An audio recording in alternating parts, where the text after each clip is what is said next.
तो मित्रों, अगस्त मासिक राशिफल आदेश की श्रृंखला में आज हम चर्चा करेंगे हमारी तीसरी राशि मिथुन राशि और चौथी राशि कर्क राशि के बारे में।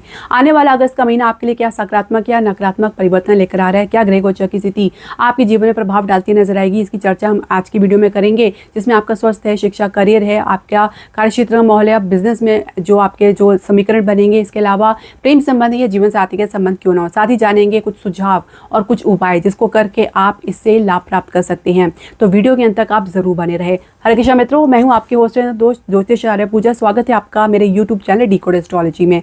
तो मिथुन राशि वाले अपने जन्म राशि लगन के अनुसार देख सकते हैं जो ग्रह गोचर की स्थिति शुरुआत में बनने जा रही है इस प्रकार है। लग्नेश बुध है आपके लगन में ही गोचर कर रहे हैं और सूर्य बृहस्पति के साथ द्वितीय भाव में गोचर करें जो आपके लिए सकारात्मक स्थिति बनी हुई है।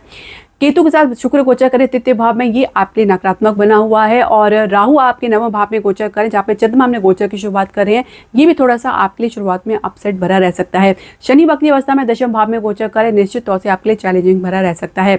अब इसमें परिवर्तन देखेंगे जैसे कि शुक्र 1 अगस्त को कन्या राशि यानी आपके चतुर्भाव में प्रवेश कर जाएंगे और यहाँ पे नीच अवस्था में रहेंगे। मंगल 2 अगस्त को मिथुन राशि में यानी द्वादश भाव से निकल के आपके लगन में प्रवेश करेंगे। बुध जो आपके लग्नेश 5 अगस्त को कर्क राशि में यानी द्वितीय भाव में प्रवेश करेंगे। बृहस्पति सूर्य के साथ इनकी युति रहेगी। सूर्य राशि परिवर्तन करेंगे 17 अगस्त को, ये जो है सिंह राशि में यानी तृतीय भाव में आ जाएगी। केतु के साथ इनकी युति रहेगी। राहु के प्रभाव में रहेंगे तो निश्चित रूप से ग्रहण दोष बनेगा। और इसके अलावा बुध आपके लग्नेश पुनः राशि परिवर्तन करेंगे, ये 22 अगस्त को सिंह राशि में प्रवेश कर जाएंगे।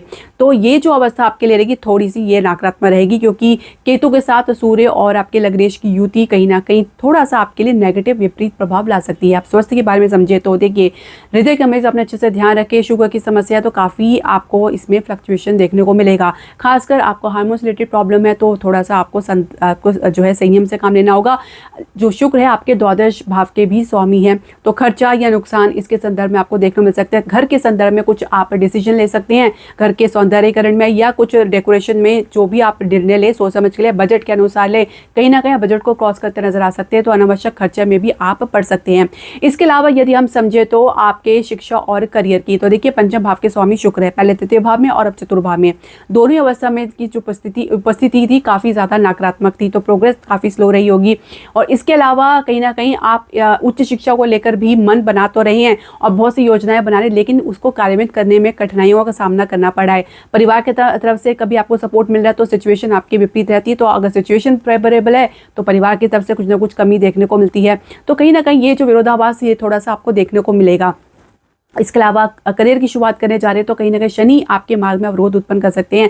वक्री अवस्था में होने की वजह से बहुत ज़्यादा स्लो प्रोग्रेस देख सकते हैं और काम में भी मन लगाना थोड़ा सा आपके लिए मुश्किल रह सकता है। संघर्ष थोड़ा लंबा है, सोच समझ के आपको आगे बढ़ना है और कहीं ना कहीं आपका एक गलत डिसीजन पूरे करियर के लिए जो है बहुत विपरीत प्रभाव ला सकता है। तो संयम से काम लें और हो सके तो सीखने का प्रयास करें क्योंकि शुरुआत आपके लिए थोड़ी चैलेंजिंग रह सकती है। इसके अलावा अगर समझे तो आपके कार्यक्षेत्र के माहौल को, जो पहले से नौकरी पेशा लोग हैं, दशम भाव में शनि वक्री अवस्था में और दशमेश जो है बृहस्पति आपकी द्वितीय भाव में उच्च अवस्था में। देखिए अच्छा सपोर्ट, आपका बेस अच्छा स्ट्रांग बना हुआ है, आपका जो अनुभव है, आपका जो एक्सपीरियंस है वो काफ़ी स्ट्रांग बना हुआ है। शुरुआत आपके लिए काफ़ी बढ़िया रहेगी। जो भी काम में विलंब हो, जो भी अवरोध हो या रिपीटेशन ऑफ एक्शन हो, आप उसको पॉजिटिवली लेंगे। शुरुआत तो यही देखी जा रही है, लेकिन बाद में मध्य अगस्त के बाद थोड़ी स्थिति आपके लिए विपरीत बन सकती है। सूर्य का तृतीय भाव में होना तो एक नकारात्मक जो है परिवर्तन लेकर आ सकता है और कहीं ना कहीं अपने काम को लेकर आप कुछ उलझन में आ सकते हैं क्योंकि सूर्य अपनी ही राशि में ही जा रहे हैं। तो कहीं ना कहीं आपके जो करेज है, आपके आत्मविश्वास है और कहीं ना कहीं आपकी कली के साथ जो संबंध है, ये सारे के सारे आपके लिए चुनौती बनकर उभर सकते हैं। खासकर अधिकारी के साथ जो आपके संबंध, इसमें भी काफ़ी डिस्टेंस आपको देखने को मिलेगा। नई नौकरी के प्रयास में शुरुआत में अच्छी सफलता मिल सकती है और कहीं ना कहीं आपको बहुत संघर्ष के बाद सफलता मिलेगी, ये भी जो है तय है क्योंकि मंगल अभी विपरीत राजयोग में है। आपके छठे भाव के स्वामी होकर आपके द्वादश भाव में गोचर करें आप मंगल, क्योंकि आप 2 अगस्त को आपके लगन में प्रवेश कर जाएंगे। तो कहीं ना कहीं झगड़े वाद विवाद से आपको दूर रहना है। बिजनेस व्यवसाय की बात करेंगे तो कहीं ना कहीं आवेश में आके या अधीतापन में आके कोई भी निवेश ना करे तो बेहतर रहेगा। और विदेश से आपको लाभ मिलने में की आशा कम ही नजर आ रही है। कहीं ना कहीं आपकी परफॉर्मेंस प्रेजेंटेशन में या आपके किसी भी कम्युनिकेशन में कुछ कमी देखने को मिल सकती है। शेयर मार्केट में शुरुआत में अच्छी सफलता आपको देखने को मिलेगी। मध्य जो कैसे बात करें अगस्त की बात करें तो थोड़ा सा आपको सावधानी पूर्वक निवेश करना होगा। इसके अलावा रियल एस्टेट, घरेलू उद्योग की बात करें या प्रॉपर्टी की बिजनेस की बात करें तो सोच समझ कर निवेश करें। जो दिख रहा है वो जरूरी नहीं है कि वैसा ही वो वास्तविक स्थिति कुछ और हो सकती है और स्थान के बाहर कुछ आपको सफलता मिलने में संदेह देखा गया है। तो कुल मिला के कहा जा सकता है कि बिजनेस व्यवसाय के लिए सावधानी पूर्वक आपको आगे बढ़ना है और संयम से आपको काम लेना, जल्दबाजी बिल्कुल भी ना दिखाए। फाइनेंस की स्थिति पहले से आपको बेटर नजर आएगी। इसके अलावा अगर हम बात करें प्रेम संबंध की, पंचम भाव के स्वामी शुक्र हैं, पहले केतु के साथ तृतीय भाव में और अब चतुर्थ भाव में नीचे अवस्था में होने की वजह से कहीं ना कहीं आप जो दुविधा देख रहे हैं, जो चैलेंजेस देख रहे हैं, खासकर अपने आसपास के लोगों के कारण जो आपको दुविधा का सामना करना पड़ रहा है, ये बैलेंस बनाने में काफ़ी दिक्कत ला सकता है। और कहीं ना कहीं ये एक वजह हो सकती है कि जहाँ पे अपने भविष्य को लेकर ज़्यादा आप अपेक्षा नहीं रखेंगे, ये ज़्यादा संतोष भावना में नहीं रहेंगे और कुछ आपके मन में कुछ भय भी देखा जा सकता है इसको लेकर। इसके अलावा आपके प्रेम संबंध को लेकर परिवार से सपोर्ट ना मिलना भी एक वजह हो सकती है। किसी का सपोर्ट भी आपको अगर देखने को मिलेगा तो पार्टनर की तरफ से कुछ कमी है, उनके परिवार की तरफ से कुछ कमी देखने को मिल सकती है।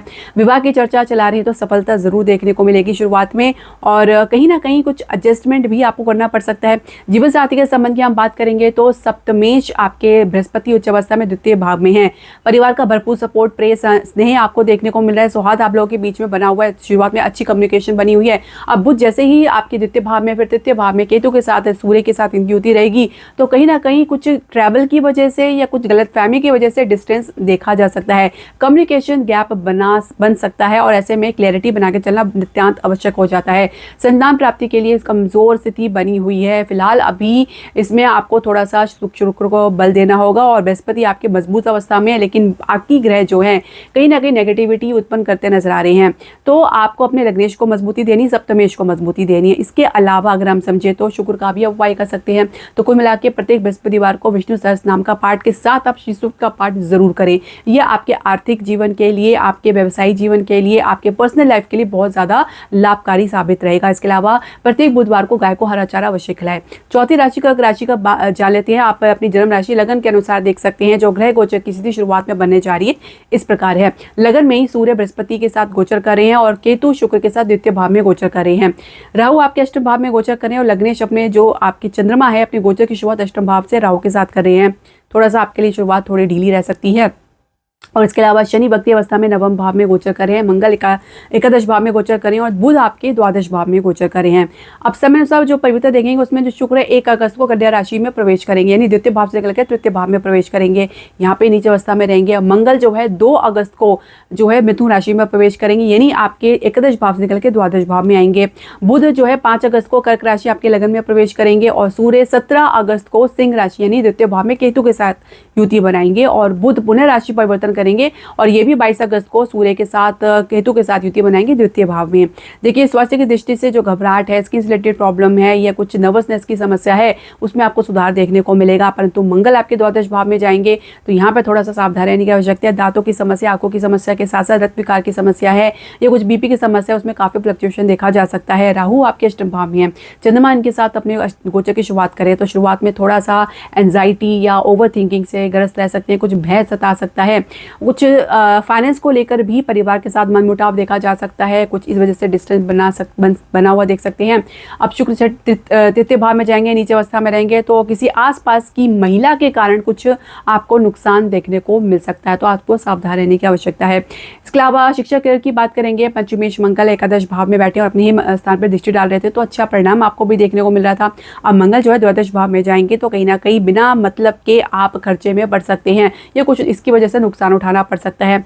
विदेश के लिए प्रयास करें तो शुरुआत में अच्छी सफलता आपको देखने को जरूर मिलेगी। उच्च शिक्षा के लिए काफी लंबा संघर्ष देखने को मिल सकता है।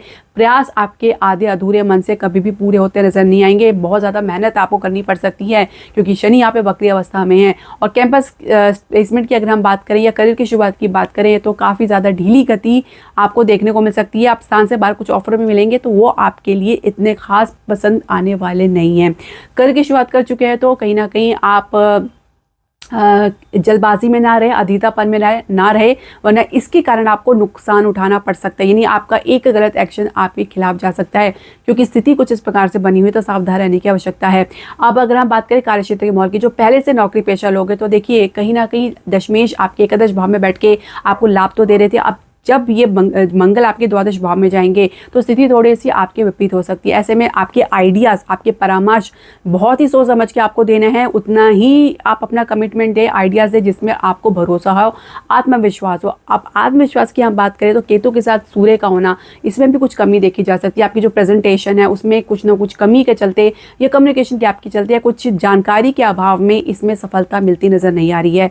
तो कुल मिला के आप सावधान रहें और हो सके तो संयम से काम लें, कम बोलें और अपने काम में फोकस बना के चलें। नई नौकरी के प्रयास में अच्छी सफलता आपको मिल सकती है। अब व्यवसाय बिजनेस की बात करेंगे तो सप्तमेश जो है शनि है, आपके भाग्य स्थान में गोचर करें। स्थिति अच्छी बनी हुई थी लेकिन अब शनि वक्री अवस्था में और लंबे समय तक रहेंगे तो कहीं ना कहीं अवरोध आपको देखने मिलेंगे। खासकर लॉन्ग टर्म प्रोजेक्ट में आपको कहीं ना कहीं संघर्ष की स्थिति देखने को मिल सकती है। तो वहीं लाभ के लिए काफ़ी ज़्यादा आपको कह सकते हैं कि इंतज़ार करना पड़ सकता है या संतोष देखने को नहीं मिल पाएगा। इसके अलावा फाइनेंस की स्थिति में भी कुछ खास आपको परिवर्तन देखते हुए मिलता हुआ नजर नहीं आएगा। शेयर मार्केट से दूरी बना कर चलें, इसमें आपको निश्चित तौर से गिरावट देखने को मिलेगा। रियल एस्टेट की बात करें या प्रॉपर्टी बिजनेस की बात करें, खासकर स्थान से बाहर अगर आपने कोई प्रयास किया है तो अभी ये स्थिति आपके लिए बिल्कुल अनुकूल नहीं बनी है और इसमें आपको कहीं ना कहीं कुछ नुकसान मिलता हुआ नजर आएगा। अब आपके प्रेम संबंध की बात करेंगे तो जल्द ही आप अपने प्रेम संबंध को लेकर किसी भुलावे में आ सकते हैं या किसी गलतफहमी का शिकार हो सकते हो। ऐसे में जल्दबाजी में लिया गया निर्णय सिर्फ झगड़े का कारण बन सकता है या डिस्टेंस का कारण बन सकता है और इसकी वजह से कुछ आप एक दूसरे के साथ एक सहजता महसूस नहीं कर पाएंगे। विवाह की चर्चा में परिवार का कोई सपोर्ट मिलता हुआ नजर नहीं आएगा और विवाह की चर्चा लंबे ठंडे बस्ते पे डलती हुई नजर आएगी। जीवन साथी के संबंध की अगर हम बात करें तो सप्तमेश का वक्री अवस्था में नवम भाव में होना और केतु का द्वितीय भाव में होना, गोचर करना, परिवार की वजह से या जीवन साथी की वजह से जो सिचुएशन बनेगी वो आपके लिए थोड़ी सी असहज रह सकती है। ऐसे में दोनों को मेंटेन करना आपके लिए बहुत बड़ा चैलेंज रह सकता है। संतान प्राप्ति के लिए आपके जो सिचुएशन है, जो परिस्थिति है वो शुरुआत में अनुकूल बनेगी लेकिन बाद में बहुत ज़्यादा गिरावट इसमें देखने को मिल सकती है। कुल मिला के मानसिक स्तर पर एक दूसरे का जो सपोर्ट है, जो सहयोग है वो मिलता हुआ नजर नहीं आ रहा। तो उपाय करने की बहुत ही आवश्यकता है। तो उपाय आपको क्या करना है, देखिए सबसे पहले आपको सप्तमेश को और लग्नेश को मजबूती देने हैं। प्रत्येक सोमवार को शिवलिंग पे कच्चे दूध से आप अभिषेक करें। इसके अलावा प्रत्येक शनिवार को आप जो है शनि मंदिर में जाके आप काले तिल का दान कर सकते हैं। साथ ही किसी गरीब मजदूर की आप मदद अपने सामर्थ्य अनुसार कर सकते हैं। इसके अलावा हो सके तो आप शनिवार को आप चाहे तो सुंदरकांड का पाठ कर सकते हैं या बजरंग बाण का पाठ कर सकते हैं। जो संकल्प के साथ आप करें तो ज़्यादा लाभकारी रहेगा। अब देखिए मंगल जो है आपके योग कारक ग्रह है तो इनको बल देना बहुत ज़रूरी है। मंगल द्वादश भाव में निश्चित तौर से कहीं ना कहीं नुकसान का कारक बन सकते हैं। तो ऐसे में मंगल को मजबूती देना है तो शनिवार को मंगल को उपाय करेंगे तो दोनों ही आपके मजबूत होते नजर आएंगे। तो ये उपाय आप जरूर करें, इससे जरूर आपको लाभ देखने को मिलेगा।